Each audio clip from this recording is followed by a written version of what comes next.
Glória a Deus.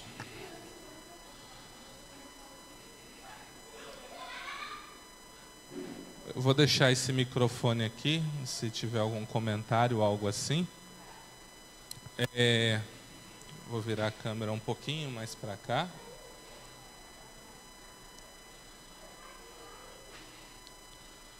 Deixa eu aumentar aqui.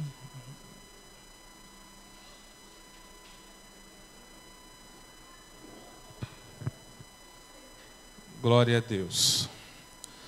Amados, esse estudo, eu sei que a gente já ouviu muito sobre essa questão do vaso, do oleiro, né? E ele nasceu de uma pergunta que a minha esposa fez para mim, né? Ela veio a mim e fez a seguinte pergunta: como é essa questão do vaso, né? Quando o vaso é quebrado, o que acontece? E eu olhei para ela e comecei a pensar sobre isso, né? E fui pesquisar como funciona isso. Conversei com uma pessoa que trabalha comigo, que mexe com cerâmica, né? Ela faz manualmente obras. E eu perguntei para ela como funciona o processo, porque eu queria entender uma palavra, né? Uma palavra. Esse estudo, a princípio, ele está dividido em duas partes, né? A parte 1, que hoje eu quero falar com vocês do processo. Como é todo o processo? Esse é um processo que se aplica a tudo. Quando nós entendemos do processo, então eu posso entrar na revelação, que provavelmente é na quarta-feira que vem. Então, se nós entendemos como é o processo, vai ficar muito mais fácil compreender essa questão do vaso. O que é um vaso para Deus e como Deus trabalha. E você vai perceber que Deus, Ele tem um jeito de trabalhar para tudo. Ele não é um Deus que uma hora é assim, outra hora é de outro jeito. Do jeito que Ele trabalha, com toda a sua criação, é o jeito que Ele trabalha comigo e com você. Então, é nesse processo que eu vou entender algumas coisas que Deus faz. O texto está lá em Jeremias 18, se você quiser abrir aí na sua Bíblia. Jeremias, livro do profeta Jeremias, capítulo 18, os versículos 2 a 6. Diz assim: Dispõe-te e desce à casa do oleiro, e lá te farei ouvir as minhas palavras. E desci à casa do oleiro, e eis que ele estava fazendo a sua obra sobre as rodas. Como o vaso que ele fazia de barro quebrou-se na mão do oleiro, tornou a fazer dele outro vaso, conforme o que pareceu bem aos olhos do oleiro fazer. Então veio a mim a palavra do Senhor, dizendo: Não poderei eu fazer de vós como fez este oleiro, ó casa de Israel, diz o Senhor. Eis que como barro na mão do oleiro, assim sois vós na minha mão, ó casa de Israel. O que pegou para mim? E o que foi a pergunta também da minha esposa? Essa parte aqui, ó. Como o vaso que ele fazia de barro quebrou-se na mão do oleiro. E nós temos muitas músicas que falam sobre isso, né? Nós temos uma música muito conhecida na igreja, né? É aquela assim: Eu quero ser, Senhor amado, como um vaso nas mãos do oleiro. Aí o que eu canto? Quebra minha vida e faça de novo. Eu quero ser, Senhor, um vaso novo. Quando eu ouvi essa música, eu literalmente imaginava Deus pegando uma pessoa pronta, um vaso pronto e ó, pá! Eu já vi até o Amor Mesmo dançando, pegando o vaso assim, ó, e pá, Eu vi ela fazendo isso no encontro de mulheres, né? Só que aí Deus me fez pensar. Deus falou, não, deixa, enquanto ele pensa isso, deixa ele pensar. Mas quando ele raciocinar, eu falo com ele. E eu resolvi pensar. E eu falei, Deus, mas vem cá. Como que é esse negócio de quebrar? A quem o Senhor está se referindo? E eu fui pesquisar, fui assistir vídeo de oleiro ensinando a fazer vaso. Fui ver um monte de coisa.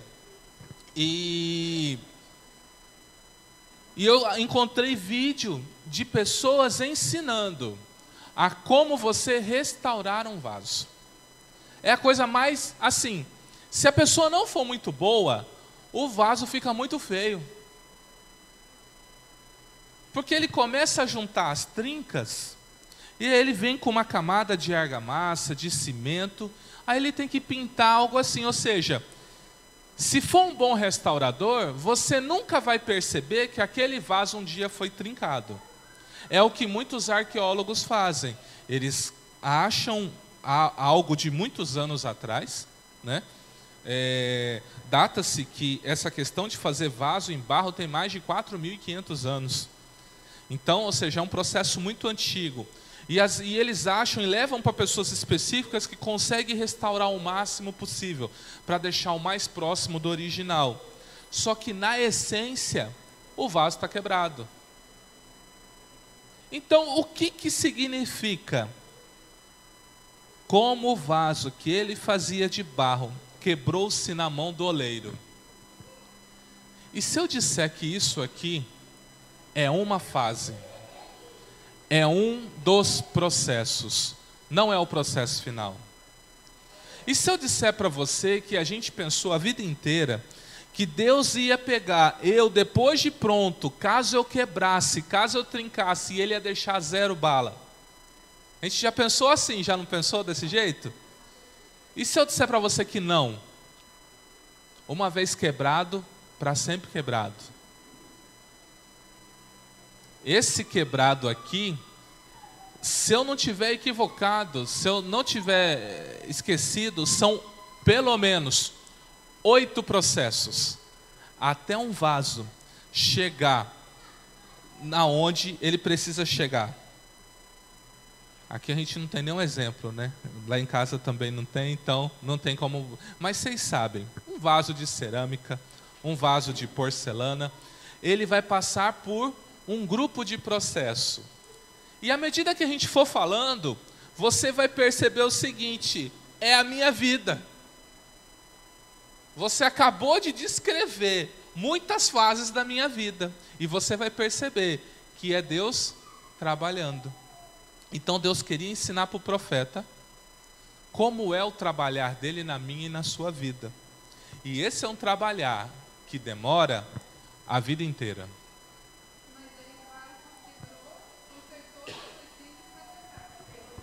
O vaso quebrou, nossa essência está quebrada. Então quer dizer que o que seria esse pecado tão grande que não tem conserto? Não é? Pensa da seguinte forma, eu creio que talvez essa pergunta vai ser melhor respondida semana que vem, né?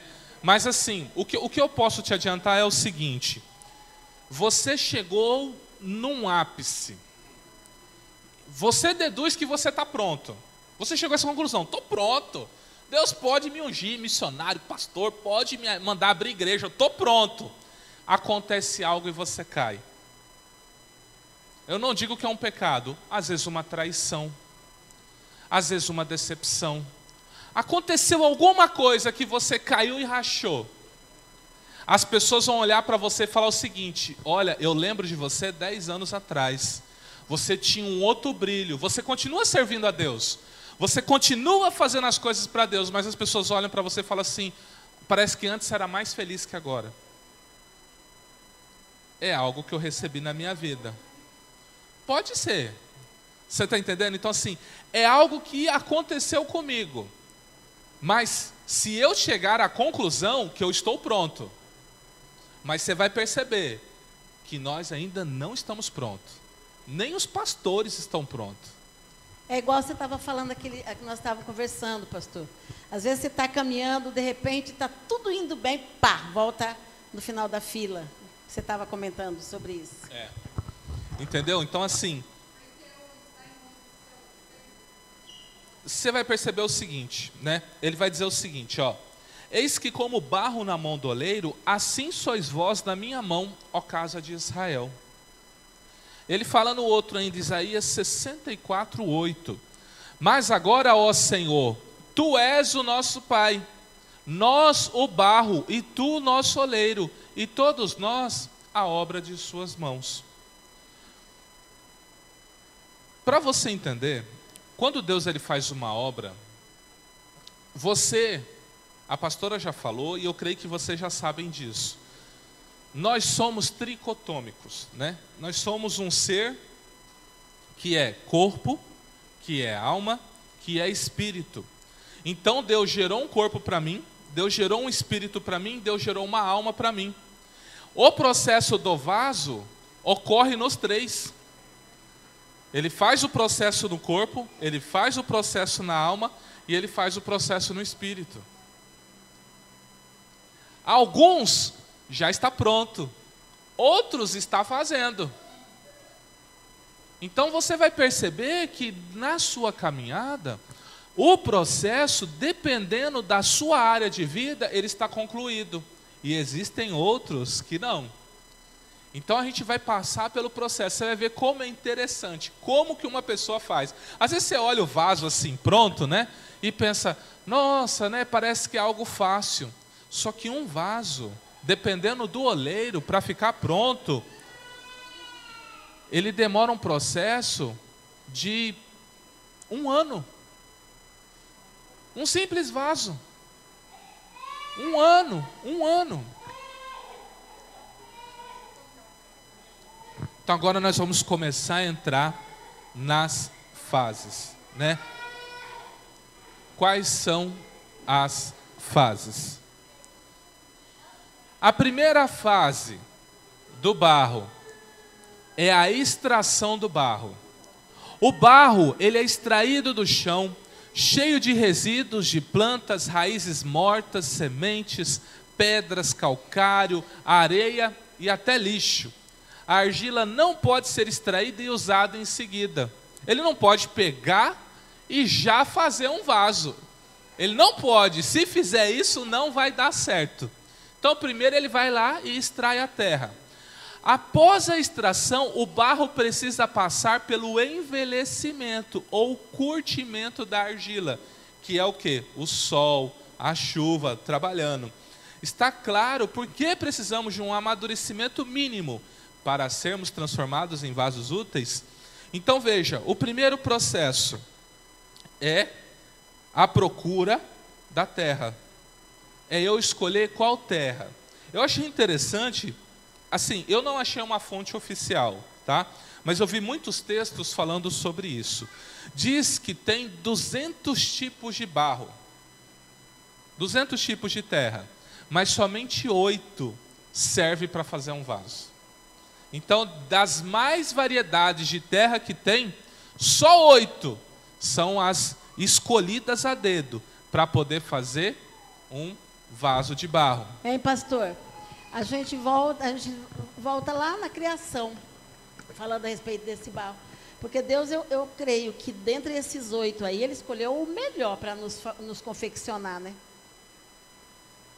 Ele não pegou qualquer barro, não, para fazer o homem. É assim, eu vou ser bem sincero, a minha ideia hoje é falar do processo e semana que vem falar de como Deus trabalhou em cada área. E vocês vão ver que até na formação da terra, a terra passou por esse processo. Igualzinho, a terra passou por esse processo. Deus tem um jeito de trabalhar. E quando você identifica isso, é interessante. Porque basta você olhar para a vida da pessoa, ela te contar um pouquinho da vida dela, você fala, eu sei que fase ela está. Então dá até para você saber se é hora de você se aproximar para ajudar ou é hora de você afastar e deixar o oleiro trabalhar. Que às vezes, sabe o que acontece? O oleiro está lá trabalhando, fazendo tudo e eu quero ajudar no processo. E eu não sei fazer o vaso. como o oleiro sabe fazer.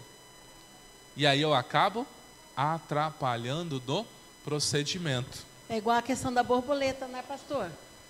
A questão do casulo, né? Do casulo. Você não pode ajudar a borboleta a sair do casulo, porque ela morre. É verdade. Então, veja, o primeiro passo é eu procurar a terra. Eu vou atrás da terra, eu vejo como que é a terra, eu como olheiro, eu olho para aquela terra, vejo se ela é boa para fazer o vaso, recolho ela e eu deixo ela passar um período que ela vai se consolidando. No Globo Repórter, acho que foi no Globo Repórter, um lugar onde fabricava, eles faziam artesanal, né, o barro, bem artesanal mesmo. E um dos processos era ir lá todo dia e pisotear. A gente já vai chegar lá. Ah, então tá bom. Então veja, o primeiro processo é eu escolher o barro e eu deixar um tempo de molho, um tempo de curtição, digamos assim. Quando eu acho, eu já tenho o barro específico, a argila específica que eu vou fazer esse trabalho. Então agora eu vou fazer o quê? Uma limpeza nessa terra. Eu vou pegar a terra, vou começar a peneirar. Qual que é o objetivo? Quanto mais fina for a argila, melhor fica a peça. Então eu tenho que arrancar o quê? É barro, não é? É terra. O que tem nelas?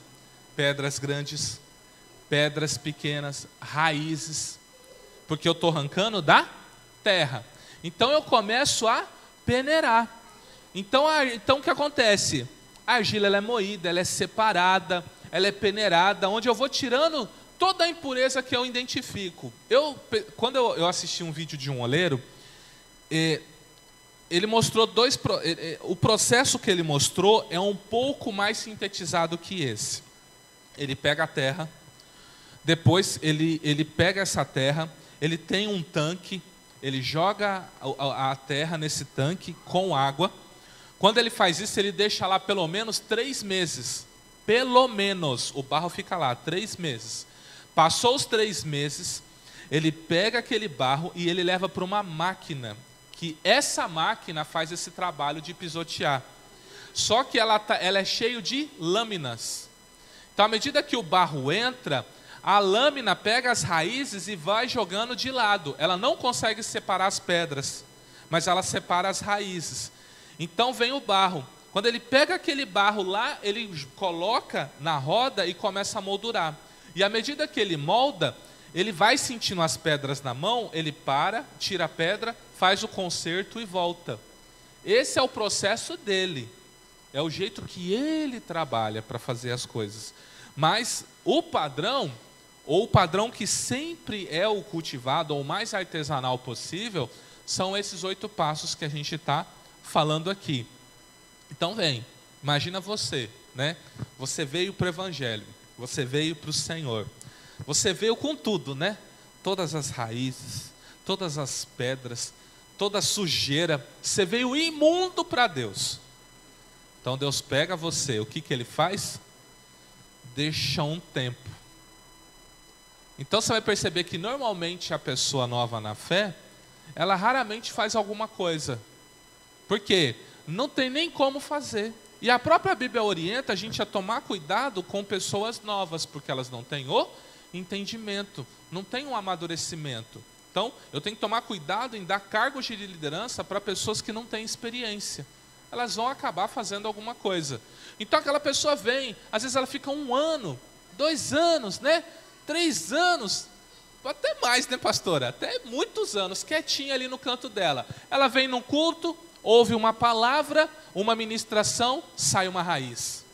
Ela ouve outra palavra, sai uma pedra. Sai arrasado do culto, porque parece que Deus desceu a lenha nela, né? Pegou ela de jeito. Mas vai saindo uma raizinha aqui, vai saindo um negócio ali, vai saindo um negócio ali. Aí vem a fase da peneira. Você vai, eu não sei você, mas pelo menos no começo da fé, qualquer prova é a prova, né?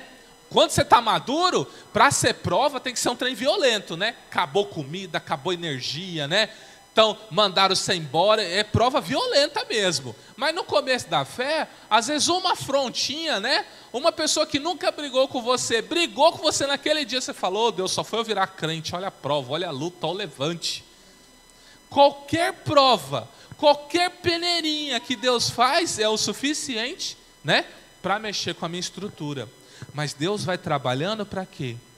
Para arrancar, né? Para ir tirando todo esse mal. Ele vai tirando, vai tirando, vai tirando, vai tirando.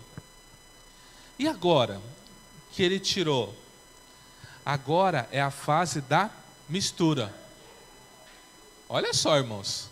Deus foi lá, catou você. Imagina, de 200 pessoas, você está entre as 8 melhores. Se a gente for pensar, né? De 200, você está entre as 8 melhores. Então Deus vai lá e pega você e fala assim, é vaso escolhido para mim. É alguém especial para mim. Mas Deus coloca você lá no canto. Aí você fala, puxa, mas e agora? Aí vem Deus, peneira você. Vai arrancando uma coisa ou outra. Aí você fala, oh, Deus, está doendo, está doendo, está doendo. Mas Deus vai lá, peneira você. E agora ele precisa fazer o quê? Misturar com água. Ele precisa iniciar o processo para que aquela argila comece a ter a finalidade que é a construção do vaso. Então ele mistura com água. A mistura deve ser feita homogênea para que as bolhas de ar sejam retiradas por completo da massa. E por quê? Porque é o seguinte, se simplesmente ele misturar a água e levar o vaso sem tirar a bolha de ar, na hora que chegar no forno para esquentar, o vaso estoura. Estoura na hora. Então, para que ele não perca esse trabalho, ele faz toda essa preparação. Então ele vai, tira. Aí ele começa a fazer o quê? A fase que você falou. Vai ter um lugar, ou ele joga nessa máquina que faz a mistura, ou vai pisando. Irmãos, sem brincadeira nenhuma, isso aqui é pessoas, tá? Sabe aquela pessoa que pisa em você? Que trai você?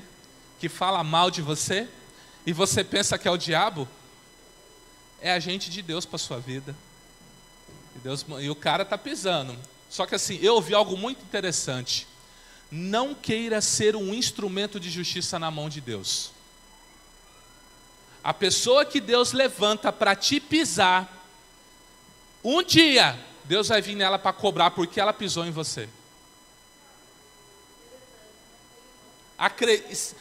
Deus não perde nada.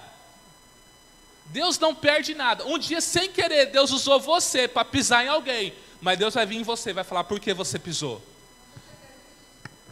Hã?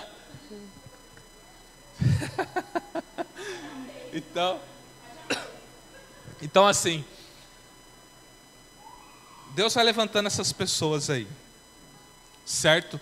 Tudo no plano de Deus, é tudo plano de Deus. Irmãos, Deus não perdeu o controle da sua vida. Eu sei que você deve pensar assim, eu acho que Deus esqueceu de mim. Não é possível, Deus não se lembra de mim. Olha as afrontas, olha as humilhações, olha tudo que eu passei, eu estou passando.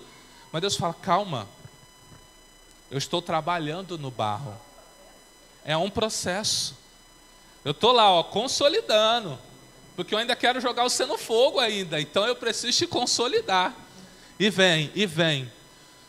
Casos, só para você entender essa questão de instrumento de justiça. Vamos pegar uma pessoa, Nabucodonosor. Nabucodonosor foi ou não foi um instrumento de justiça na mão de Deus contra o povo de Israel?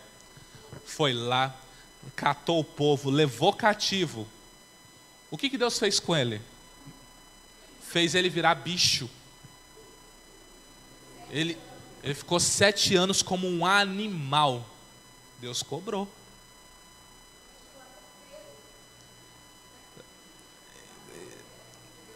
Pelo, unha grande, ele parecia um animal selvagem. Imagine o maior rei, imagina Donald Trump. É a maior figura hoje, né, de um líder político, né? Saber que ele está embrenhado na mata amazônica. Você encontra com ele todo peludão, com garra. Bicho mesmo.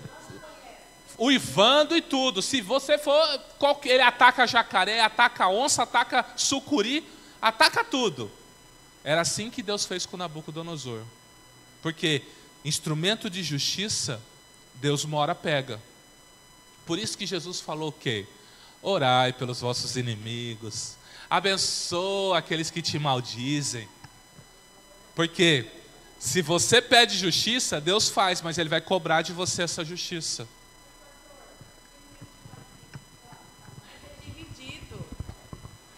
Tem gente que fala assim, que não, é dividido, vem para mim e para a pessoa que desejou mal.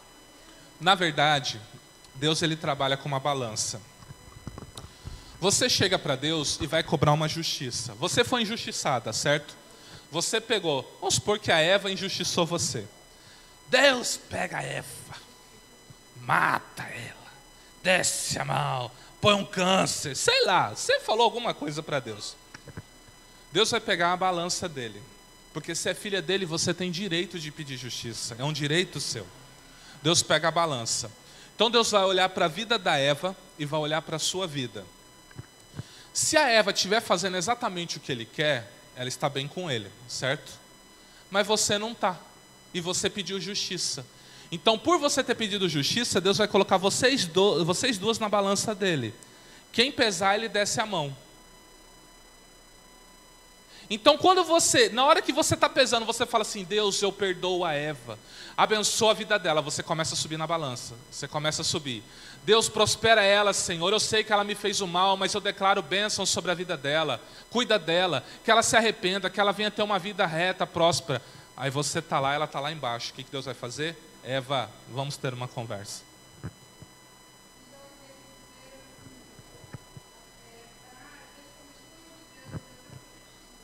Cuidado com isso.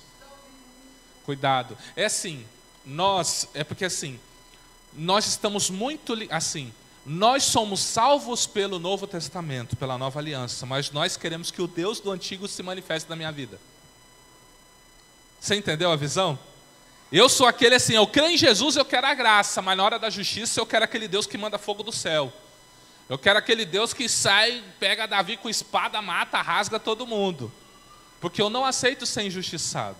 Só que Deus ele prometeu, Ele é o nosso vingador.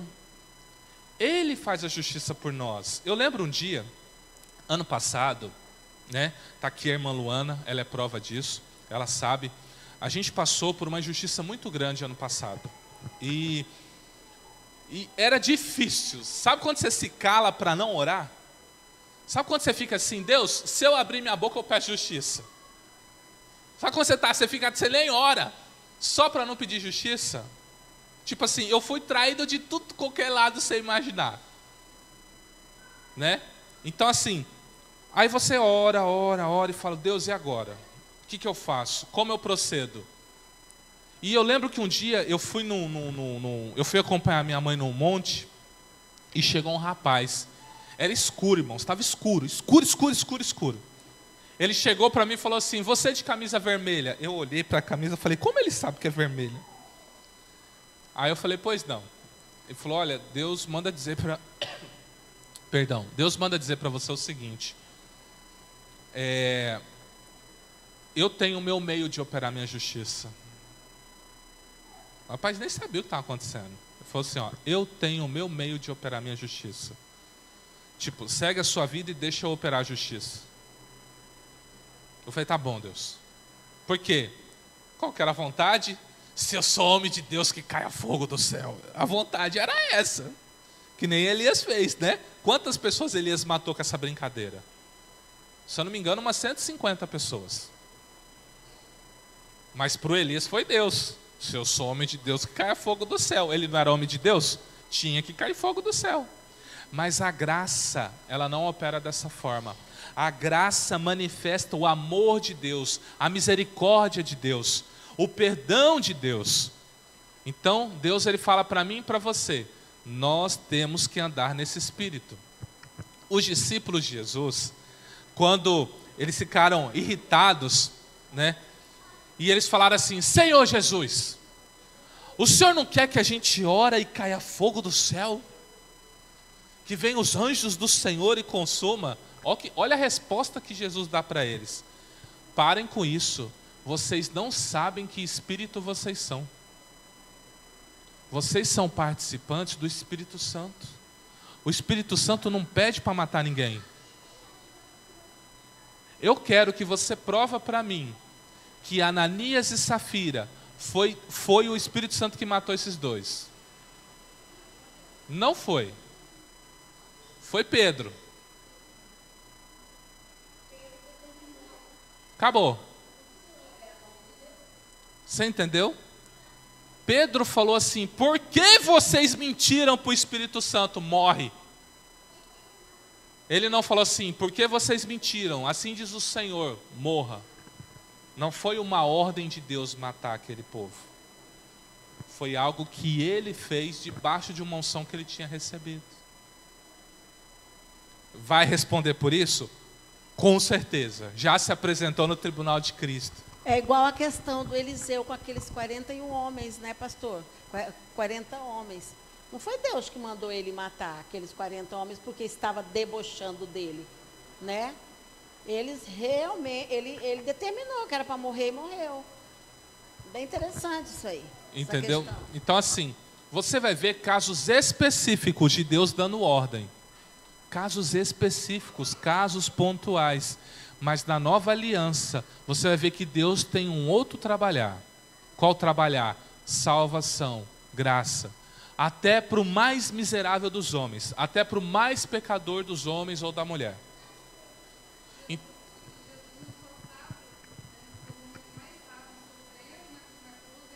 Pai, perdoa, né? Eles não sabem o que fazem. Imagina se ele fala justiça.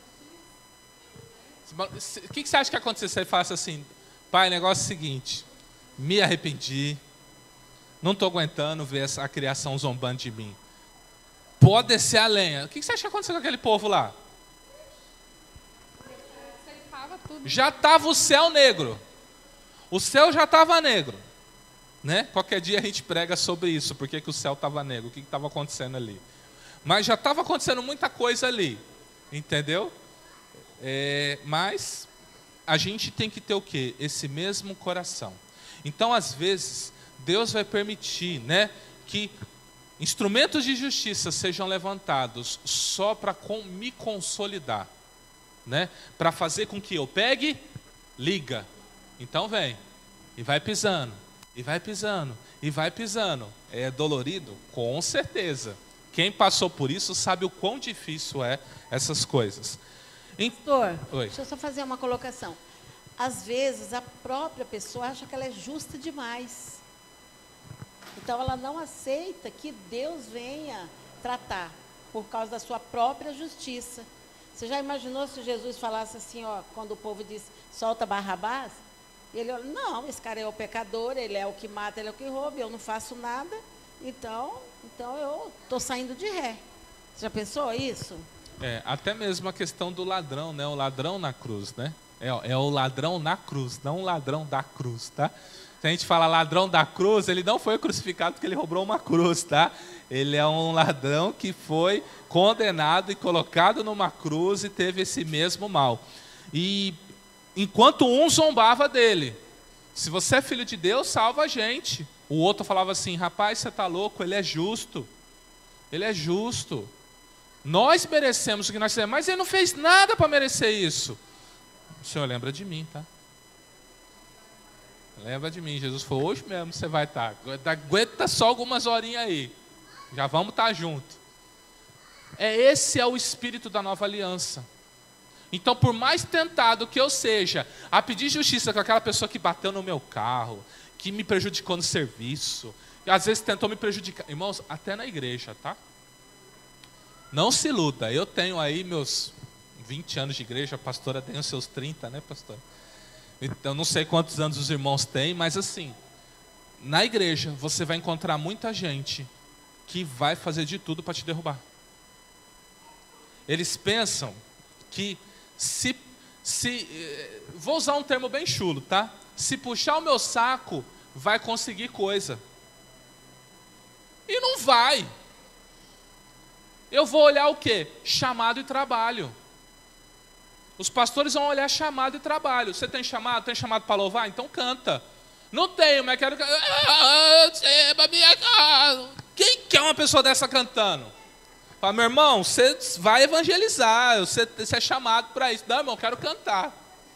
Daqui a pouco todo mundo vai olhar para o irmão e vai falar, irmão, é verdade, eu não tenho esse chamado.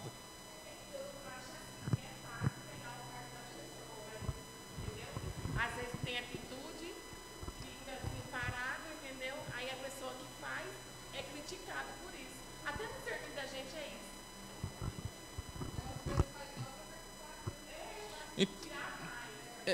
É assim, ó, por exemplo, a gente tem que considerar o seguinte, né? Na igreja, nós temos dois tipos de animais. Nós temos a ovelha e nós temos o bode. A ovelha é aquela lavada e remida pelo sangue de Jesus. É aquela que, de fato, quer um relacionamento com o Senhor Jesus e respeita a autoridade que Jesus colocou sobre a vida dela. O bode, ele só dá a cabeçada. Ele não aceita a autoridade, ele não aceita. Olha, Deus mandou nada, isso é da carne. Você está entendendo? E vem a pancada e tal, e só dá a cabeçada.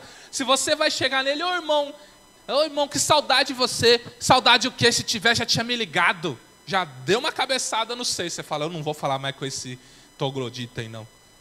Você está entendendo? Então, assim, na igreja eu tenho esses dois públicos. Qual que é a diferença? A Bíblia diz que quando Deus estava plantando o trigo, veio o inimigo de madrugada e plantou o joio.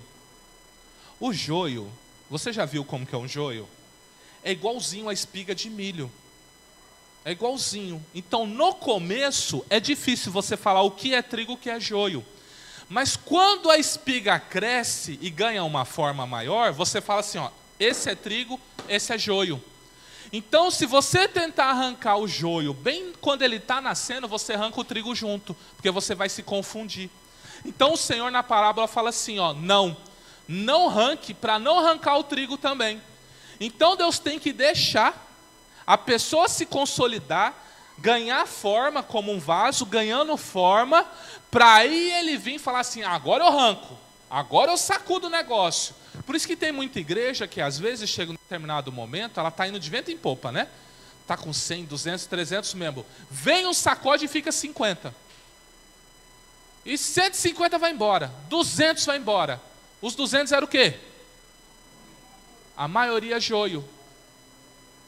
Podia ter trigo? Até podia. Como que eu sei isso? Se ele se consolidar em outra igreja. Porque às vezes a decepção para ele foi muito grande. Mas a maioria se desvia. Não, estou decepcionado, não quero mais saber da igreja. Igreja é uma ilusão. Joio, nunca se converteu. Porque aquela pessoa, por mais ferida que ela está, por mais machucada que ela foi, ela vem chorando, mas ela vem na igreja. E às vezes fala assim, eu vou, pastora, vou entrar no período de oração para ver se Deus me quer aqui. Aí você fala, pode orar. Passa 40 dias, ela continua aí. Por quê? Trigo, ovelha. Só passou o tempo para curar a ferida. Entendeu? Então assim, é ruim. Para um pastor é ruim. Você está com uma igreja bombando, com muitos projetos, de repente metade da igreja sai. Para o pastor isso não é bom. Mexe com a fé dele. Mas às vezes Deus tem que sacudir para tirar o joio, para tirar os bodes. Para deixar o quê? Só o que é reto, o que é puro. Então, às vezes, Deus manda uma tribulaçãozinha, um negocinho, só para quê? Se manifestar os falsos. E esse é o ruim. O duro quando Deus te bota no bojo da tribulação mesmo, entendeu? Então, veja. Em todo o processo, a água deve ser colocada moderadamente. Então, vai sendo colocado, na mistura do barro. A argila é levada para curar e descansar. Né? E durante esse descanso que a água se espalha, tornando-se uma argila maleável, evitando as rachaduras. Esse tempo aqui é aquele que eu vi lá. A ponto, ele deixa a argila lá paradinha por 3 meses, 4 meses, 5 meses. É por isso que tem muito crente que passa uma decepção, passa uma situação, ele fica o quê? Um tempo. 3 meses, 4 meses, 6 meses, 1 ano. Não quero me envolver com nada, não quero ficar quieto. Mas aí ele passa pelo processo de cura, né? Ele fica lá, vendo a água. O que a água simboliza? A água tem 2 símbolos na Bíblia, pelo menos. O Espírito Santo é a palavra. Então vem o agir do Espírito Santo e vem o agir da palavra de Deus. Então a pessoa vai ganhando liga. Ela vai ficando uma massa pronta para ser trabalhada como um vaso. Aí quando ela fala, opa, estou de novo, estou na área. Deus falou comigo, Deus mandou parar de ser frouxo. Eu tenho que voltar. Mas no começo Deus nem falava com você. Você reparou? Eu não sei você. Eu falei aqui, se eu não me engano, no domingo, né? Não sei se foi domingo ou se foi na quarta passada. Eu já tive um período de silêncio na minha vida que, se eu não me engano, durou 7 anos. 7 anos sem Deus falar comigo. Eu achava assim, olha, Deus se desligou de mim. Não é possível, Deus se desligou. Eu tirava a palavra assim, estava de um jeito que, se eu falasse assim, Deus, eu vou me matar, tira uma palavra, aí saía assim, ó, e pegando a corda foi se enforcar. Eu falava, sangue de Jesus, o tempo estava desse jeito. Então eu tinha que falar, não é assim. E Deus fala, fica quietinho, fica aí, deixa a minha água trabalhar em você, deixa a minha água fazer com que você pegue a liga, que você pegue o molde. Durante todo o processo, né, a água é uma figura constante, tem água o tempo todo. Isso porque sem as águas do Espírito Santo é impossível passar por esse processo tão profundo, tão doloroso. Somos amassados constantemente para que as bolhas de ar, o nosso eu, o nosso ego, sejam retirados de nós. A massa que contém bolhas de ar, quando levada a altas temperaturas, a peça explode, danifica os outros vasos, que também estão assando no forno. Entendeu o mistério? Se você antecipar alguma fase do processo e for levado a altas temperaturas, com o seu eu vivo e volumoso, você não irá suportar e irá ferir outras pessoas que estiverem perto de você. Esse período de descanso requer separação, solidão e silêncio. É nesse momento que parece que todo mundo te abandonou. Nesse momento, você olha e fala assim, mas Deus, cadê meus amigos? Cadê os irmãos da igreja? Cadê os parentes? Cadê? Eu vivia cercado de pessoas e agora não tenho mais ninguém. Ninguém quer ser mais meu amigo. Tem pessoas que, quando te vê, até pula para o outro lado da rua. E ainda finge assim, já te viu lá de longe, né? Te viu lá do outro lado, pula para outra rua, e vai embora, né? Por quê? É um período que você precisa passar por isso. Deus precisa ir trabalhando e arrancando, trabalhando dentro de você. Esse é um dos períodos aqui que Deus mais trabalha a sua essência, trabalha o seu ser. Porque as pessoas estão correndo de mim, eu nunca vi igual. As minhas vizinhas me abandonaram, minha família também, não está vindo ninguém consegue vir me visitar. Olha, o que você tem que observar é o seguinte: todo trabalhar de Deus na nossa vida, ele tem um propósito.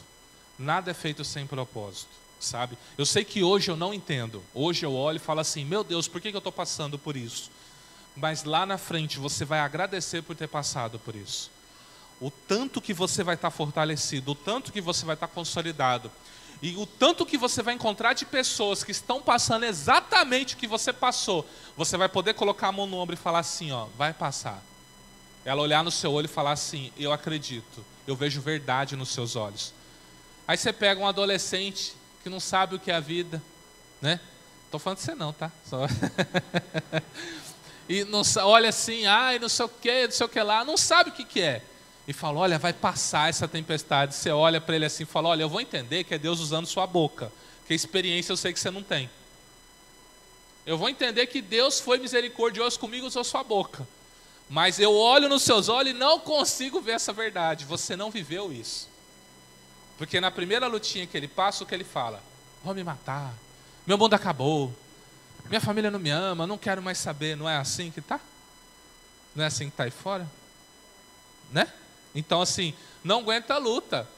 Irmãos, eu pelo menos assim, a minha adolescência, não que eu fui o cara forte, vamos dizer assim, Mas está aqui, minha irmã. Eu ia brincar no poço, de repente eu gritava meu pai, porque eu estava pendurado, porque tinha um prego fincado aqui, eu não conseguia descer. Meu pai vinha e me arrancava do prego.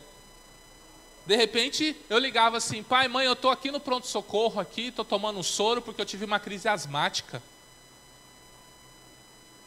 E minha mãe, tá bom, quando terminar você vem embora. Nem ia no hospital me visitar. Você lembra? Eu fiz isso uma vez lá em Juína, lá. Nem ia me visitar.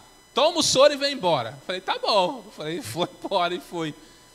Mas a geração de hoje foi trabalhada de um jeito para não suportar as lutas. Satanás entrou para fazer o que a pastora falou no começo. Quando a borboleta está saindo do casulo, se eu ajudar ela, eu atrapalho toda a vida dela. Eu atrapalho todo o desenvolvimento. Então o diabo, o que ele tenta fazer? Atrapalhar o nosso desenvolvimento. Ele tenta facilitar, ele dá um caminho aqui, um atalho ali, eu pego. Quando eu pego, acabou. Então assim, já passei umas aventuras boas aí já.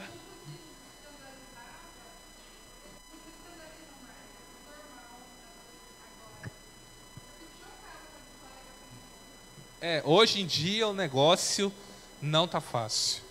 Mas a gente está o quê? No moldar do Senhor, tá? Não pense que as pessoas que estão aí fora não estão passando pelo processo, tá? As pessoas até que não têm aliança com Deus, Deus está trabalhando nelas. Eu não sei se Deus está pisando nelas. Eu não sei se Deus está catando barro, tentando trazer para a igreja. Eu não sei se Deus está peneirando, arrancando uma coisa ou outra, porque hoje... Porque tem um sistema que ele está dando muito certo, que é o sistema celular, não é? O pessoal pega uma célula, faz um culto na casa de alguém, essa casa lota. Quando a pessoa se habitua à palavra, ela vem para a igreja. Mas quando você fala para alguém assim, ó, vamos na igreja, o que a pessoa fala? Não, obrigado. Criou-se o quê? Uma barreira com a igreja, com o templo. Então as pessoas não querem mais vir ao templo, então o templo tem que ir até a casa das pessoas.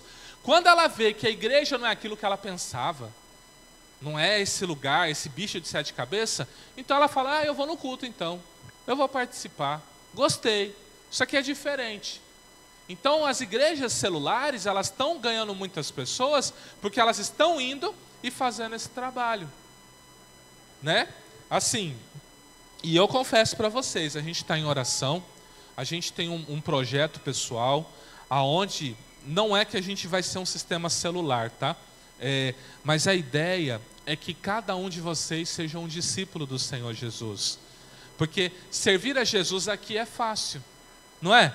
É fácil você receber alguém na porta, é fácil você conduzir alguém, orar com alguém aqui dentro, mas e lá fora? E levar Jesus lá fora. A Evanice está tendo a experiência, né, de sair junto com a Eva também, né, com a pastora, e evangelizar. Os tonhões vocês levam aí fora, né? Então assim, se eu não me engano, você teve até uma experiência ruim, né, com um crente, né? Entraram para orar com o rapaz, né? E o crente expulsou. O crente. Uma vizinha falou assim, você mandou aquele vídeo para a Luana? Ela falou para ele assim, não mandei não. Ela falou, não manda não, porque a Luana é crente agora.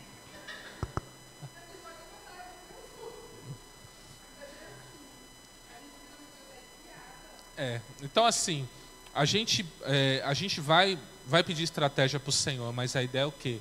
É que vocês expandam o reino, sabe? Porque tem pessoas que têm resistência com o templo, não é com a IBCC, é com o templo.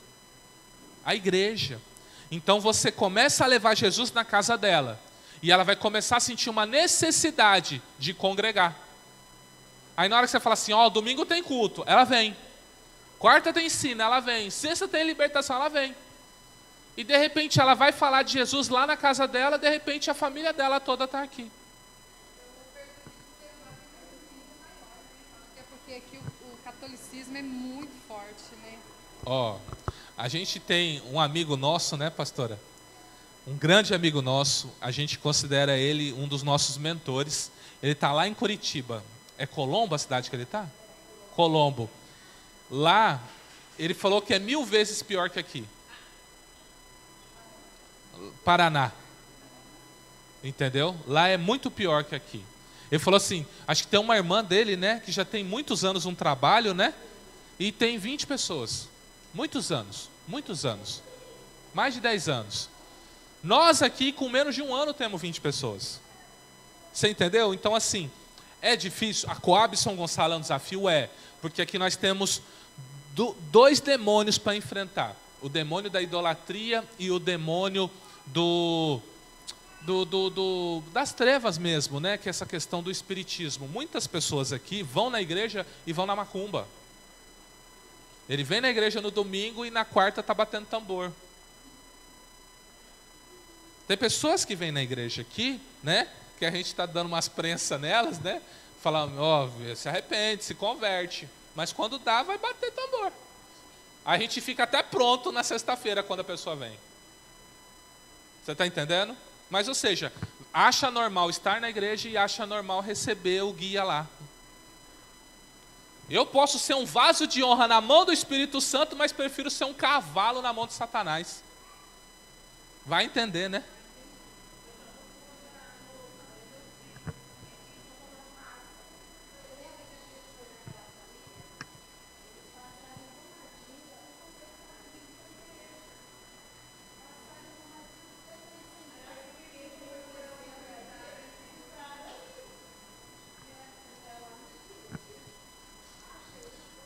Então, assim, isso é o quê? É um desafio nosso aqui.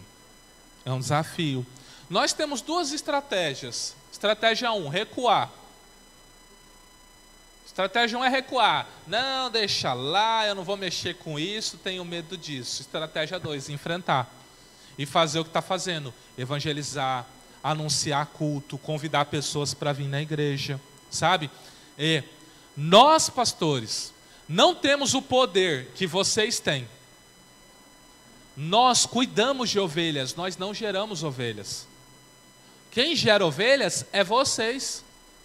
É vocês que quando chega num parente, num amigo, fala assim, vem na minha igreja. Ah, eu não vou, não gosto de igreja. Posso trazer os meus pastores para orar com você? Ah, se eles vier, pode. Já é uma estratégia.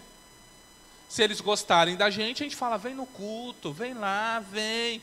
Aí fala, eu vou então. Aí chega aqui, Deus toca. Tinha uma parente de vocês aqui, que é lá o Dr. Fábio, né? É seu irmão, ele. 1º de março, né? Dr. Fábio, né? Tava aqui, domingo. Mora lá indo pra Chapada lá. Tava aqui.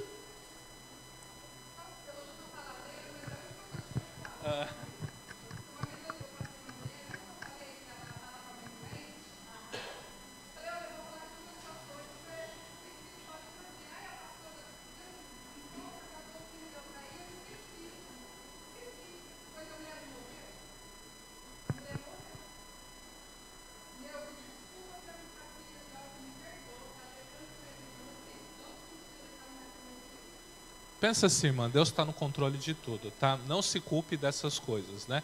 Porque a irmã tem que pensar o seguinte, não posso perder a oportunidade. Toda oportunidade eu devo agarrar, né? Então assim, então Deus mostrou algo para você, filha, eu estou no controle. O poder da vida e da morte está na minha mão. A vida e a morte está na mão do Senhor Jesus, Ele tem essa chave, certo? Então, se morreu alguém ou nasceu alguém, foi vontade do Senhor Jesus. Não é você. Você não foi culpada por alguém que nasceu ou alguém que morreu. Mas você tem que pensar, não posso perder a oportunidade. Entendeu? Então, esse é o nosso pensamento. Eu não posso me culpar, isso é algo que está fora de mim. Entendeu? Mas você fala assim, não vou perder da próxima vez. Senhor, eu não vou perder a oportunidade. E você vai trabalhando e toda vez que Deus te dá uma oportunidade, você agarra. Agarra. Entendeu? Isso é assim. A gente fala o seguinte, a gente quer estar nessa luta com vocês. Às vezes nós, por termos resistência do povo aí fora, a gente não consegue entrar nos lares. Mas nós podemos estar em intercessão. Então, se vocês for visitar alguém que está com uma vida bem arrebentada, pode ligar. Pastor, estou indo agora na caixa falando e tal. É carregado. Pode usar até esse termo. É carregado. Fala, amém. Você está indo agora? Tô. Pode ir. E nós vamos estar em oração. Deus guarda, capacita, unge, derrama o Espírito, livra de todo mal. Entendeu? Para quê? Para que você não sinta, né, todo o mover espiritual. Porque quando você vai lá, anuncia Jesus, o diabo é destronado da vida da pessoa, você não tem ideia da dor de cabeça que se arrumou. Então você tem que estar cercado, né? Tem que ter alguém. Sabe aquele negócio da cobertura? Não tem no filme? Ó, eu vou daqui e ali, você me dá cobertura? Dou. Foi o que eu falar na batalha espiritual, no nosso ensino, né? Dou. Então a gente posiciona a arma e começa a atirar. E você sai correndo. Quando você atravessa o lado, a gente para de atirar. Por quê? Para você sair da mira do inimigo. Como a gente está atacando o inimigo com oração, com súplicas, então você vai ter o espaço para você caminhar. Não é controle, é uma ajuda que a gente dá. Ah, eu não quero, eu quero fazer sozinho. Faça, tenha a sua experiência. Depois, eu sei que vai ser dolorosa. Tá? Você vai ver que Jesus, ele nunca mandou ninguém sozinho. Ele sempre falava assim, 2 em 2. Não nascemos para trabalhar sozinho. Ninguém nasceu para ficar sozinho. Deus não me chamou para casar, mas você precisa de um amigo, você precisa de uma amiga. Você entendeu? O homem não foi feito para ficar sozinho. Então, até mesmo no evangelismo, né?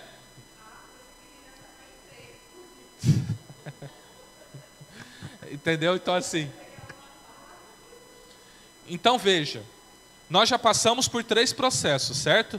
A escolha, né? Deixar curtindo, a pisoteada, agora é a preparação. 3, 4 meses, 5 meses que o barro ficou lá, só recebendo água e sendo trabalhado. Agora é o quê? É preciso retirar as bolhas de ar. Então vai continuar o quê? Cortando, amassando, batendo, né? E ele vai sendo repetido várias e várias e várias vezes. Durante todo o processo, o oleiro continua limpando a massa. Lembra que eu falei para você que tem um oleiro que eu assisti, que ele vai fazendo esse processo na mão? Então, à medida que ele vai sentindo o barro, ele tira. Mas a maioria não trabalha assim. Cada um tem seu jeito de trabalhar. Então, pode acontecer de Deus fazer isso com você no torneiro mesmo. Ou ele pode fazer em um outro processo. O padrão é esse aqui, né? E agora o que aconteceu? Ficou as pequenas pedrinhas, né? Aquelas que a gente mascara, esconde. Sabe aquele negócio de pecadinho? Não, isso aqui não tem problema não. Deus não liga para isso não. Sabe pecadinho? Pecadinho, pecadão que a gente fala, né? Então assim, basicamente, irmãos, não é pecado é pecado. Qual que é a diferença? A diferença é a sentença do pecado. Pecado é como se fosse tudo igual. A diferença é que existem determinadas condutas que, se você praticar, Deus vai fazer um juízo na sua vida. Por exemplo, vamos pegar aí um pecado. Um pecado lá do Antigo Testamento. Fala o seguinte: a mulher, quando ela estiver nos seus dias, né, nos seus dias de fluxo, vai estar assim em Levítico, né? Nos seus dias de fluxo, rasgando o verbo, quando ela estiver em menstruação, né? Quando ela estiver nos seus dias de fluxo, então ela tem a sua semana de separação. Levítico fala o seguinte: aonde ela sentar, aonde ela tocar, é considerado impuro. Então ela tem que ficar afastada por um dia. Se o homem tocar nessa mulher, se o homem tiver relação com essa mulher, o que acontece? Ele fica impuro até o final do dia. A gente sabe hoje que isso é mais uma questão de higiene. Mas como não tinha vacina, não tinha nada disso na época que o Senhor deu esses mandamentos. Então Deus estabelece essas coisas. Então veja, a mulher morreria por algo assim? Não. Mas olha um outro caso. O irmão que matar o outro irmão, olho por olho, dente por dente. Você matou alguém, você morre. É pecado. Mas a consequência daquele pecado é diferente. Ele tem uma gravidade maior perante a sociedade. Então, pecado é pecado, mas existem coisas que eu faço que é muito grave. Por exemplo, algo que você faz sozinho lá no seu quarto, é um pecado, não é? Você cometeu algo errado, você vai lá, pede perdão, ninguém está sabendo, amém, glória a Deus por isso. Semelhante à pornografia. Agora você vem aqui na igreja e começa a descer a porrada numa irmã aqui. Todo mundo viu você batendo na irmã. Qual que é a consequência? Como eu não sei que você vê pornografia no seu quarto, não tem como eu te punir. Mas como você bateu nessa irmã na frente de todo mundo, eu vou ter que falar o seguinte: irmã, você vai ficar um tempo de molho. Vai ficar no banco, quietinha. Tudo o que você fazia, você vai parar. Por quê? Porque senão você vai sair batendo nas mulheres tudo da igreja. Então senta um pouquinho, fica um pouquinho quietinha. Você entendeu? Então assim, dependendo de como eu ajo publicamente, esse pecado tem uma certa consequência. Mas pecado é pecado. Tudo que eu cometo, eu tenho que a Deus pedir perdão a Deus e pedir a purificação no sangue de Jesus. Agora inicia o processo. Agora o oleiro pensa, vou fazer um vaso. Depois que ele separou o barro, depois que ele deixou curtindo, depois que ele peneirou, depois que ele pisou jogando água, depois que ele deixou um tempo de molho, depois que ele fez uma outra limpeza no barro para ganhar a liga, tudo. Agora ele vai pegar um pouco desse barro, vai vir na sua roda, o lugar que ele modela, e vai jogar o barro nessa roda. A argila é centralizada na roda ou no torno. O oleiro usa as mãos para modelar o vaso segundo o que foi projetado. Eu não sei se você já viu isso, mas ele pega um punhado de argila na mão, um punhado do barro, está aqui o torno. Ele não pega o barro e faz assim, ó, com todo cuidado. Você já viu? Ele não faz assim, ó. Nossa, isso aqui é um barro precioso. Ele não faz isso, ele faz assim, ó. Pá! Ele pega o barro e fixa, ele joga. E o barro fixa bem no meio. Aí ele dá umas batidas para ver se ele não está descentralizando. Você reparou que desde o começo até agora é só paulada, né? Não tem nada simples, é só paulada, paulada, paulada. Então ele vai começar a ver qual é o tipo de vaso que ele vai fazer. E baseado nesse tipo de vaso, ele vai começar o seu trabalhar. Então ele vai começar a rasgar. Normalmente o que ele faz? Ele sobe, ele aperta, ele enfia a mão, ele começa a abrir o buraco, ele vai subindo, ele aperta por dentro, aperta por fora, para ganhar o modelo, para ganhar o contorno que ele tanto almeja. Então veja, ele trabalha em toda a massa. A partir desse momento a modelagem passa a ser de dentro para fora. Quando a forma do vaso já está definida, os excessos passam a ser retirados. Então, à medida que ele vai moldando, vai surgindo uns excessos. O que ele faz? Ele vem com a faca e tira. Você reparou? Uma espátula, uma faca. Ele vai arrancando. Ou ele vem com a unha. Mas o vaso é ferido o tempo inteiro. Apontando que o moldar de Deus... E agora é o quê? É um trabalhar que aponta mais para dentro. Então, quando Deus ele começa a modelagem, ou seja, ele arrancou tudo que não presta, né? Ele deixou eu curtindo, ele me peneirou, ele pisou, fez tudo. Agora, ele tirou tudo que não prestava para ele poder trabalhar em mim. Então, até esse momento, ele só arrancou o que não prestava de mim. E a partir de agora, ele vai fazer o quê? A modelagem dentro de mim. Quando o Espírito Santo vem e faz a morada dentro de nós.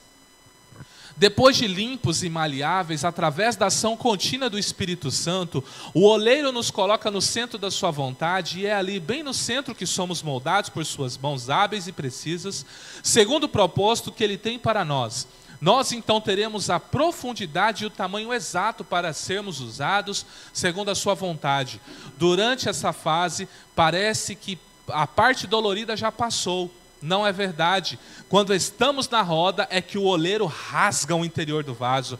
E esse rasgar faz toda a diferença, porque a partir de então que o vaso passa a ser moldado por dentro, quando ele rasga os nossos corações e ele nos conduz ao quebrantamento, e nós passamos a ter uma relação mais íntima com ele.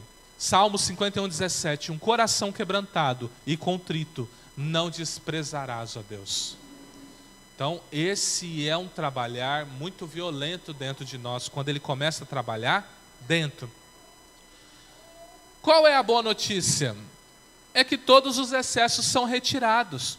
Durante essa fase, inclusive os excessos de dor, muitas vezes somos rachados com fissuras porque fomos feridos por outras pessoas. Muitas vezes a obra se torna tão grande que as raízes forçam as estruturas do vaso, provocando rachaduras. Romanos 8:28. Todas as coisas cooperam para o bem daqueles que amam a Deus, daqueles que são chamados segundo o seu propósito. Secagem do vaso. Antes de eu entrar na secagem, nós estamos falando da modelagem, certo? O torno está girando, a argila ou barro está bem no meio. O oleiro começa a pegar e a trabalhar nesse vaso. O que acontece? De repente, o oleiro, ele percebe algo no vaso, ou ele muda de ideia com relação ao vaso, ou a própria situação da argila, que ainda não estava consolidada, acontece o quê? Acontece o que nós lemos lá no versículo, lá no primeiro versículo em Jeremias 18. O vaso se quebra. O vaso se desmonta na mão do oleiro. Quando Jeremias vê essa situação, eis que o vaso quebrou na mão do oleiro. É no processo do torno. É na hora que o vaso está sendo moldado. Bem na hora que está na mão dele. Ele foi pegar num lado, aquele lado desandou e desmontou tudo. Quebrou o vaso. Aí vem Deus e fala assim, ó, Jeremias, o que o Senhor fez? O que o oleiro fez? Aí Jeremias fala o seguinte, ele pegou o mesmo barro e fez um outro vaso. Ele pegou o mesmo barro e fez um outro vaso. Sabe quando você está naquele processo, você está sendo bem trabalhado, tudo está dando certo e de repente tudo, né? Vem uma pancada, vem algo assim, mexe, você fala, meu Deus. Aí dá um tempinho, aí Deus pega você de novo, joga mais uma água em você e começa a subir você de novo. Mas você vai reparar que não é mais como antes. Antes você passava uma prova, você ficava 1 ano afastado, 2 anos afastado. Agora não, você passa uma adversidade, você não consegue ficar nem 1 mês afastado. Porque o oleiro começou a subir o vaso de novo. Então quando ele diz, quebra a minha vida e faça de novo, é aqui, no torno. E eu vou dizer uma coisa para você. É possível. Eu só estou falando isso porque eu vi o oleiro fazer. Porque para mim, parava no molde. Na hora que ele estava moldando. Dali em diante, se quebrasse, estava lascado. Mas aí eu vi o oleiro fazer algo que eu falei, eu precisava dessa informação. Secagem, ele moldou o vaso, deixou o vaso pronto. O que ele tem que fazer agora? Ele vai pegar esse vaso e vai deixar um tempo, numa estante, secando. Ele vai ficar lá secando para tirar a umidade e tudo. Esse é um pré-evento antes de ir para o forno. Então ele vai deixar lá secando. Se acontecer que no período de secagem esse vaso trincar, dependendo da secagem, ele pode pegar o vaso, sabe o que ele vai fazer? Lembra lá do 2º ou 3º processo, que ele tinha um tanque, que ele deixava a argila com água? Ele vai pegar o vaso e jogar lá, para deixar 3, 4, 5 meses, para que aquele vaso volte ao estado de argila e ele possa fazer um retrabalho com ele para moldar futuramente. Antes do fogo, antes de consolidar. Então existem pessoas que já estão na fase de secagem. O vaso já está pronto, está secando, mas existem pessoas que na fase da secagem deu uma trincada, deu uma rachadura. Uma outra coisa não foi trabalhada. Então,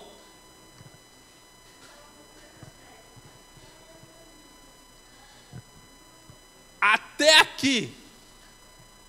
aqui, bem no começo da secagem, depende de que área você está falando. Porque o trabalhar de Deus, ele é em todas as áreas da nossa vida. Ele é no nosso corpo, ele é na nossa alma, ele é no nosso espírito. Então, dependendo da área que você estiver falando, o vaso está pronto. E tem área que não. Por exemplo, vou dar um exemplo para você. Nosso corpo. O nosso corpo só vai estar um vaso consolidado na glorificação.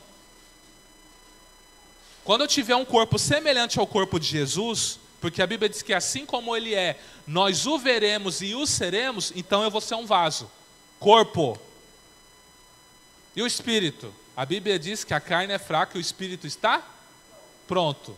O espírito já é um vaso feito.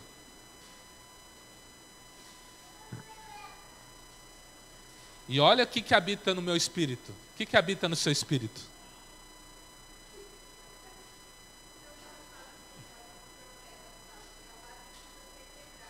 Na fase da modelagem. Alma. O trabalhar de Deus é na alma. O Espírito já está ganho, gente. O Espírito Santo está lá. O Espírito Santo já está lá. Meu corpo está sendo preparado para a glorificação.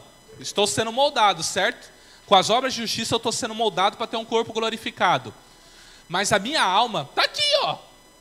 Está aqui, uma grande mestra da cura interior aqui, ó. Pergunta para ela o que é o trabalhar no ser humano.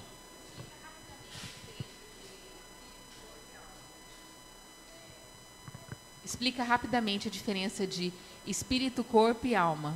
Ó, eu vou tentar desenhar aqui, ó.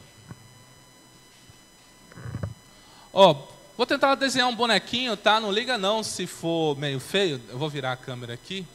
A gente está gravando para postar, a gente vai disponibilizar depois no YouTube, tá, gente? Então, todos os vídeos nossos a gente tem disponibilizado lá. Às vezes você quer anotar algo que você perdeu, então tá lá, tá? Então, assim, agora que a gente comprou uma placa de áudio, a gente está pegando o som da mesa, então melhorou. A gente comprou essa câmera também, né? Estamos pagando em suaves prestações, em nome de Jesus, já está pago, amém? Mas para quê? Para abençoar vocês. E às vezes vocês querem falar para alguém que não vem na igreja, assiste esse vídeo, assiste essa pregação, aí vai estar lá disponível para essas pessoas, amém? Então veja, imagine que esse aqui é você, certo? Você é dividido. Alguém lê para mim, eu acho que é 1 Tessalonicenses 5, eu acho que é o 5,18.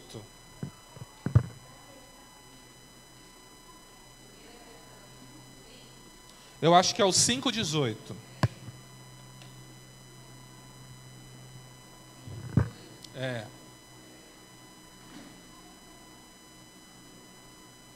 Não.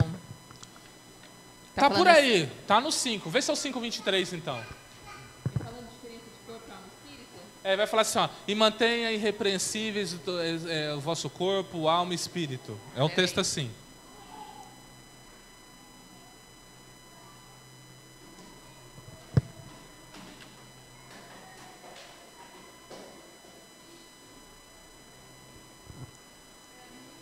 É o 23? E o mesmo Deus de paz vos santifique em tudo, e todo o vosso espírito e alma e corpo sejam plenamente conservados, irrepreensíveis para a vinda de nosso Senhor Jesus Cristo. Fiel é o que vos chama, o qual também o fará. Amém. Então veja, hoje na teologia, a matéria que estuda o homem, ela é chamada de antropologia.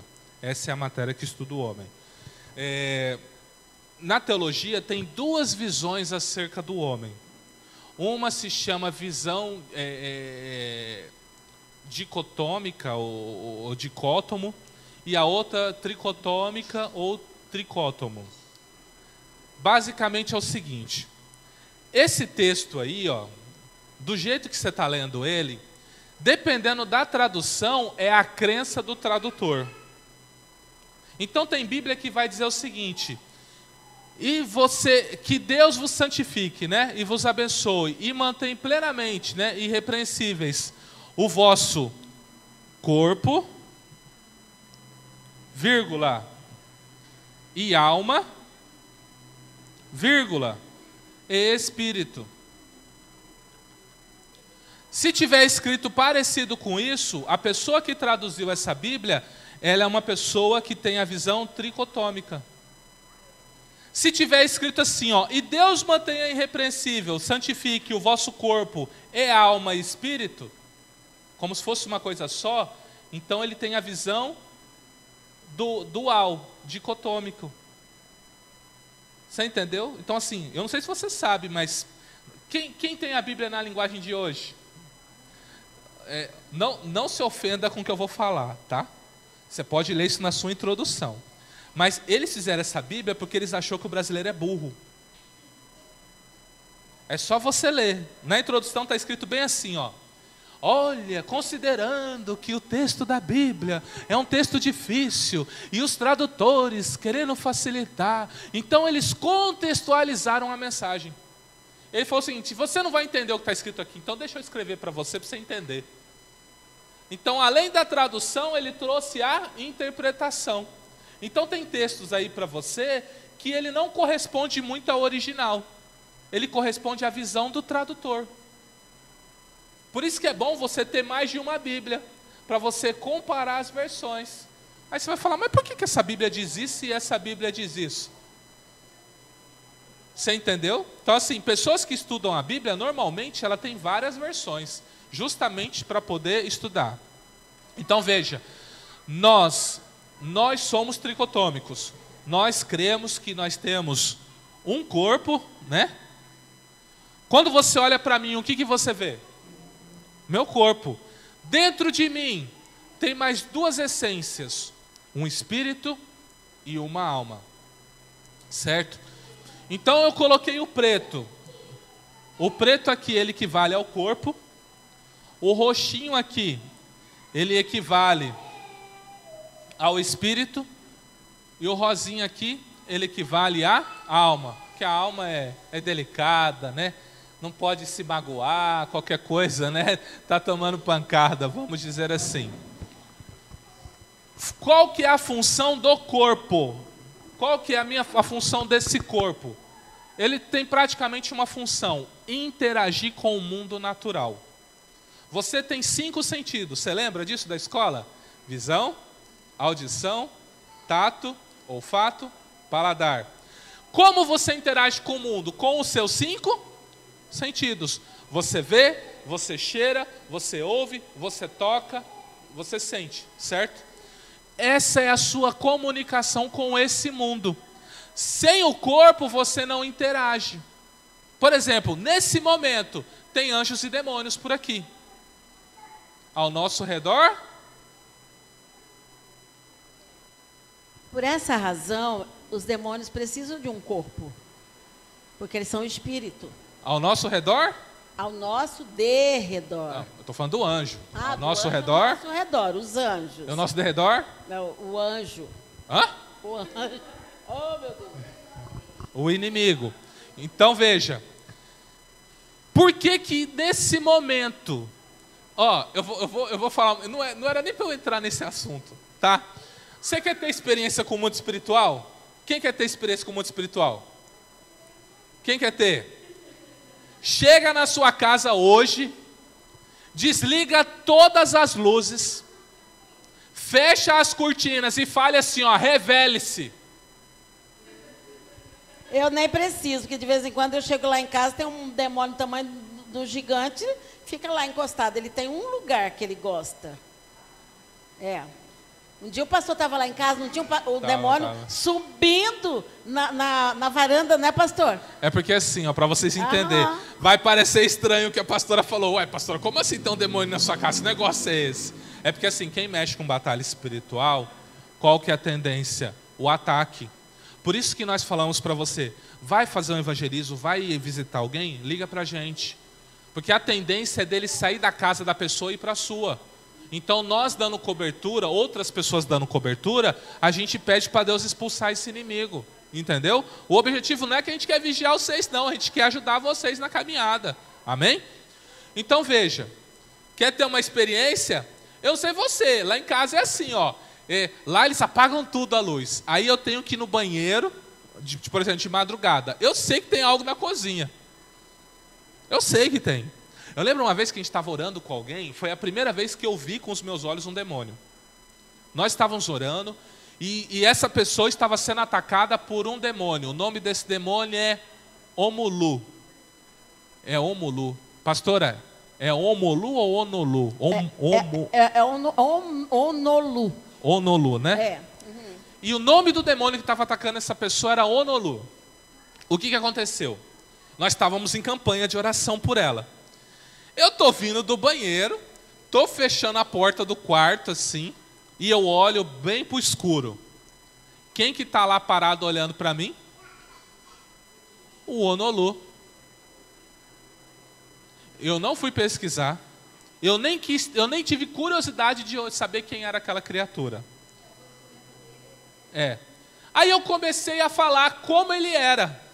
Eu falei, olha, ele tem mais ou menos 2 metros de altura, é forte. Tem umas palhas que pega daqui de cima, vai até lá embaixo. Uma saia de palha, os braços fortes, um negócio de palha no braço. Aí a pessoa começou a procurar. Ele olhou e falou o seguinte, é esse camarada aqui? Eu falei, é. Qual o nome? Onolu. E já tinha sido revelado a essa pessoa que nós estávamos orando, que ela estava sendo atacada por Onolu. Você entendeu? Ele foi lá em casa me visitar. Não falou nada, ele parou na porta e ficou assim, ó. Com a cabeça abaixo, olhando sério para mim. Eu olhei assim, sabe quando eu olhei assim e falei, gente, eu estou delirando? O que está acontecendo? Eu só encostei a porta e fui dormir. Foi a minha primeira experiência de ver com os meus olhos espirituais. Deus permitiu que eu visse. Então o corpo, a função dele é interagir com o mundo.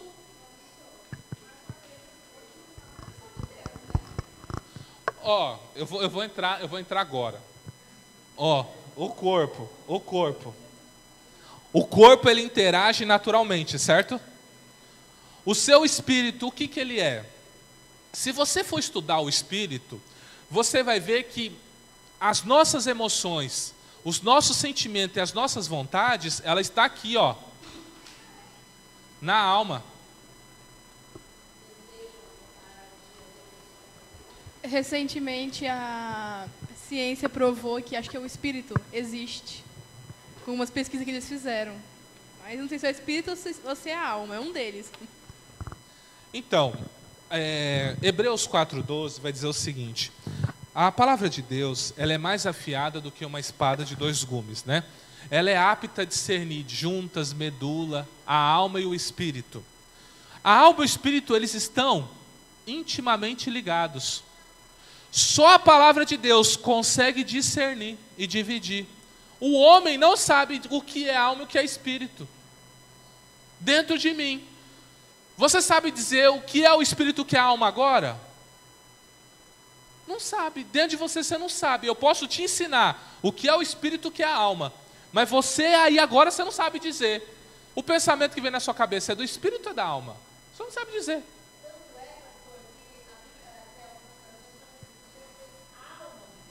É. O homem, na essência, ele é o quê? Alma. O homem é alma vivente. Qual que é a confusão na teologia? Um camarada, eu gosto dos livros dele, mas disso ele errou. Kenneth Reagan. Quem já leu literatura do Kenneth Reagan? O nome de Jesus. Você tem autoridade. Ele é o autor preferido da Igreja Internacional da Graça de Deus. Kenneth Reagan, o nome dele. Ele é um dos autores preferidos do missionário R.R. Soares. ele fala que o homem é um espírito que tem uma alma. Só que aos olhos da teologia isso não está correto. Porque o que diz o texto de Gênesis? Deus veio, formou o homem do barro, soprou o espírito em suas narinas. E o homem foi feito alma vivente, o que a pastora falou. Então o homem foi feito alma. O foco de Deus está aqui, ó. Pastor, o dia que a pastora Francisca foi lá em casa, lá na minha mãe, eu sempre, antes dela ir, eu sempre via algo passando. Sabe? A gente sentada assim na área, sempre via passando de lá de frente para o fundo. Vulto. Um vulto. Sabe? E eu sempre falava, eu repreendia do meu jeito. Né? Aí eu sempre falava para a mamãe, falei, mãe, passou algo ali. Aí na hora a mamãe repreendia, entrava lá dentro do quarto dela, ela fazia oração, tudinho. E eu repreendia ali naquele momento do meu jeito. Aí o dia que a pastora foi lá na minha mãe, ela pegou e perguntou para a gente se ela podia estar orando, que ela viu algo lá no banheiro do fundo. Né, pastora? Que ela fez a oração. Sabe, que expulsou de lá. Aí depois de uns 2, 3 dias, aí eu comentei com a minha mãe e falei, mãe, a senhora lembra que eu vi aquele vulto? Ela pegou e falou assim, sim. Falei, mãe, às vezes, às vezes não, pode ser que o que a pastora viu lá no banheiro do fundo, pode ser algo que eu havia visto, tipo um vulto. Né? Igual ela pegou, perguntou ali, a irmã perguntou se a gente tem que esperar de Deus, ele dar a autorização, né, para a gente estar vendo as coisas, né? Mas muitas vezes a pessoa vê e ela não entende sobre aquilo, não tem o conhecimento, né? É assim, isso é um assunto muito profundo.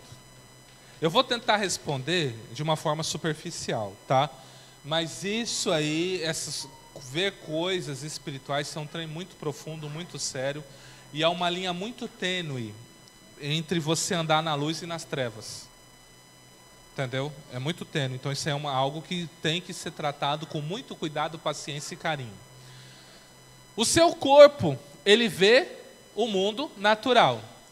Então, qual é a função do seu corpo? Interagir com o mundo natural. Essa é a função do seu corpo. Deus te deu um corpo para você interagir nesse mundo. Você está aqui legalmente.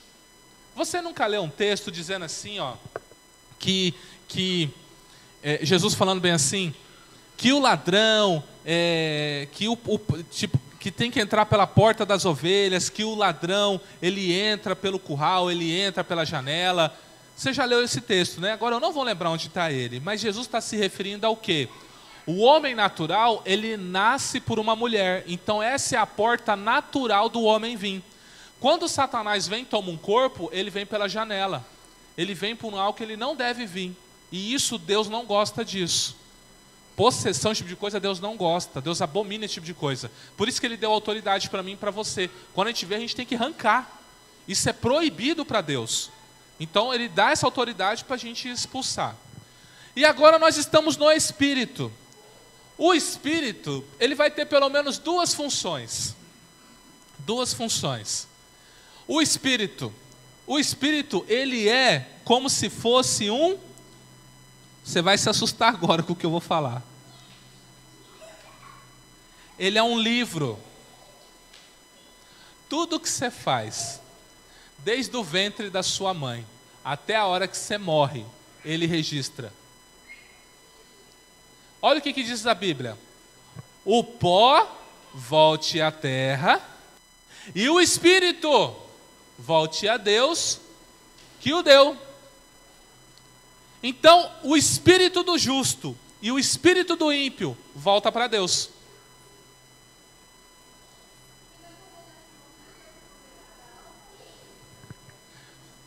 Você falar na condenação final? Deus vai juntar esses aqui, ó. A Bíblia diz que Deus vai ressuscitar. Vai com o corpo e tudo. Você não é corpo, alma e espírito? Essa é a sua essência. Então, quando você morre, Deus ele toma o seu espírito. Por quê? O seu espírito é um livro. Você não lê lá em Apocalipse falando assim, ó, e abriu-se os livros? O que você acha que é isso? E apresentou-se o seu espírito perante Deus. Sua alma lá e veio seu espírito. Senhor, eu não fiz nada disso. O espírito é mentira. Fez isso. Eu lembro. Está gravado em mim.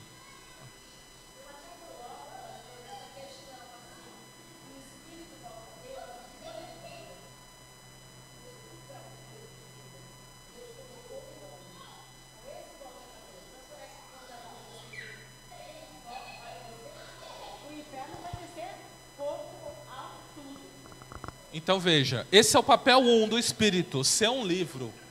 Todos os seus atos estão registrados no seu Espírito. Todos, tá? E o que vai acontecer quando eu me apresentar perante Deus? Mas eu recebi Jesus na minha vida.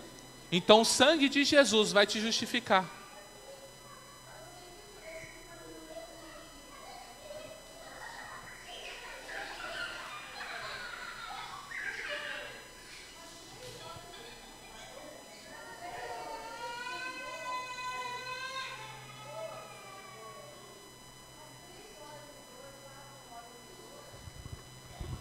Três horas, 4 horas de dor, a gente já fica acabado.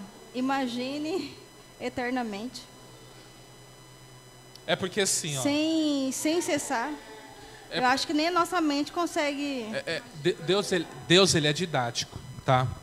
Deus ele ensina com exemplo. Deus está querendo dizer para o homem o seguinte: uma eternidade sem Deus é uma eternidade de condenação. Não é o fogo em si. Uma pessoa sem Deus, eternamente, é como se fosse esse sofrimento. Você está entendendo? Só tem um jeito de Deus mostrar o que é viver sem Ele. Tacar você no fogo. Para você falar assim, é isso que eu mereço por rejeitar tão maravilhosa salvação. Imagina o seu Criador, tomou forma de homem, morreu no seu lugar, foi esbofeteado, aconteceu um monte de coisa e você ainda fala assim, ó, merece a crucificação, não quero saber de você.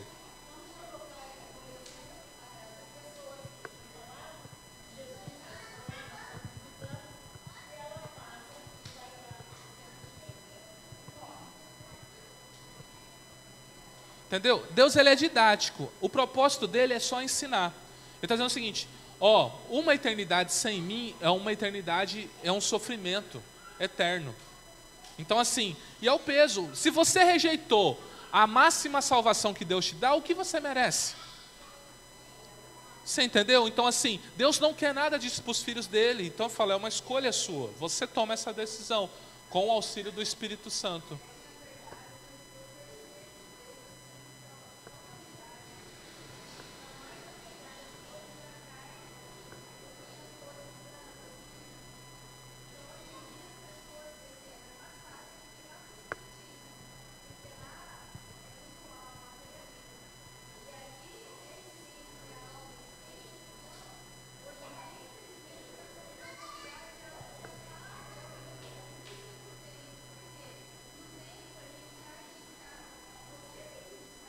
Uhum.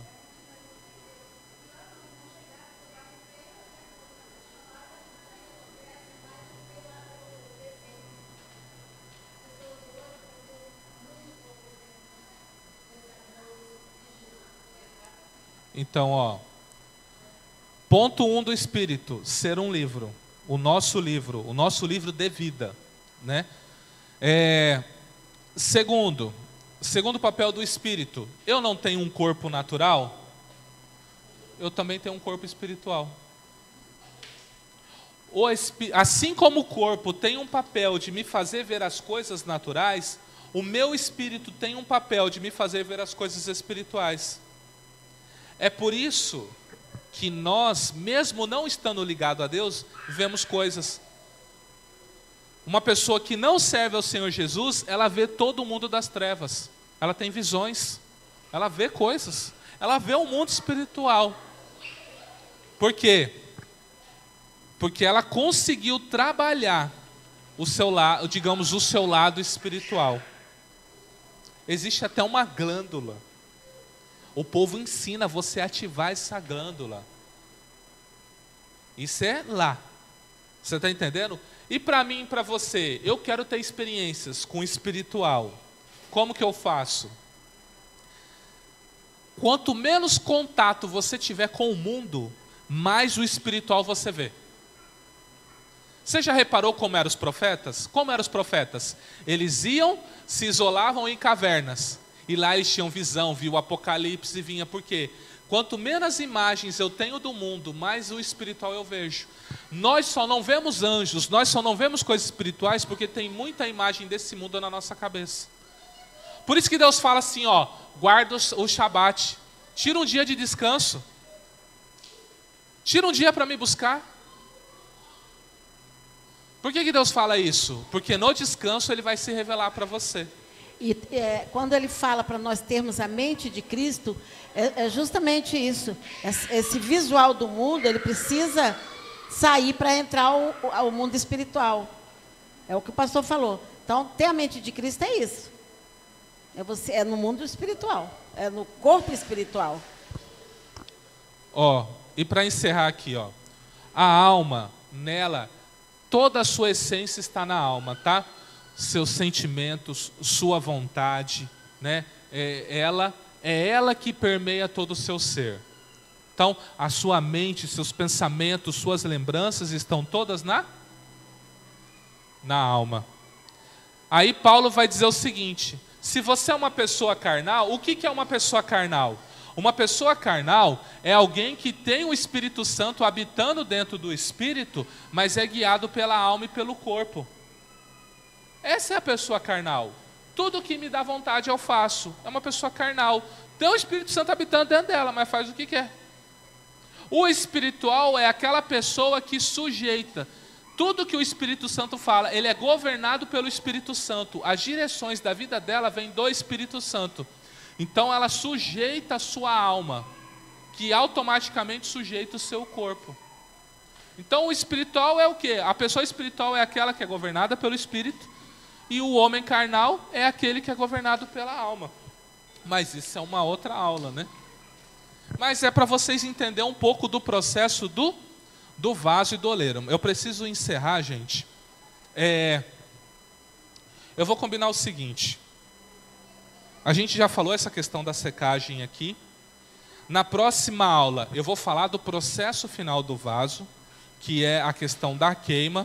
Você vai ver que existem processos de queima e eu vou entrar na parte mais espiritual. Os tipos de vasos que Deus tem.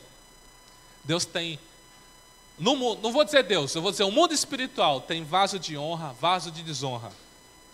A igreja, o Senhor tem vaso útil, vaso inútil, vaso para decorar. Você sabia que tem pessoas que só são decoração na igreja? Não serve para mais nada. Ela vem para o culto, assiste culto, dizima uma oferta e vai embora. Não tem, para Deus, ela não tem mais utilidade nenhuma que isso. Ela é mera decoração. Isso é ruim? De forma alguma, tá? Decoração não é ruim. Os vasos de decoração são os vasos mais caros que tem. Compra um vaso de decoração para você ver quanto que custa. E o vaso da luta, né, de você carregar as coisas de valor, ele tem o quê? Ele é um pouco mais, digamos assim, mais barato, mas o processo dele é mais lento e mais trabalhado. Mas a gente vai trabalhar tudo isso na quarta que vem, porque ó, já é 9h18, né? Passamos do tempo. Vamos orar então, vamos agradecer a Deus. Eu não sei em qual fase, qual processo você está, mas venha, é importante você ver essa parte da questão da queima, a parte final. O problema está aqui, depois que se queima, é o problema para mim e para você, tá? Enquanto isso não acontece, estamos na bênção, mas depois que queima, a gente quebra, é problema. Então, eu recomendo você não perder essa próxima aula. Vamos orar então, coloque a mão no seu coração, curva a sua cabeça. Pai, no nome de Jesus, nós te louvamos, te agradecemos, Senhor. Nós estamos aprendendo, Senhor, o processo do vaso, do oleiro, Senhor. O Senhor é o nosso oleiro, nós somos um vaso diante de Ti. O Senhor tem trabalhado em nós. Alguns de nós estão em alguns processos, Senhor. Eu creio que o Senhor tem trabalhado em cada um do seu jeito, da sua maneira. E quanto mais nós compreendemos esse processo, mais fácil é, Senhor. Então eu peço, Pai, que esse meu irmão possa estar animado, essa minha irmã possa estar animada, Senhor, nesse processo, nesse trabalhar do Senhor, para que eles entendam que o Senhor é o oleiro e moda como quer, como lhe convém. Pai, abençoa suas filhas, Senhor, nesta noite, leva-as em paz e segurança, guarda, livra de todo mal, Senhor. Opera a sua maravilha, opera a sua graça, opera a sua bondade e misericórdia, Senhor. Dê uma noite de paz, de sono e de graça para elas e capacita elas no nome do Senhor Jesus, Pai. Abençoa seus trabalhos, abençoa suas famílias, abençoa seus relacionamentos, abençoa tudo que eles fizerem, Senhor. É o que eu te peço e te agradeço, em nome de Jesus. Amém. Que o amor de Deus Pai, que a graça e a paz de nosso Senhor e Salvador Jesus Cristo e as doces consolações do Espírito Santo de Deus seja sobre a sua vida hoje e sempre. Se você crê, você diz? Deus te abençoe. Até sexta, em nome de Jesus.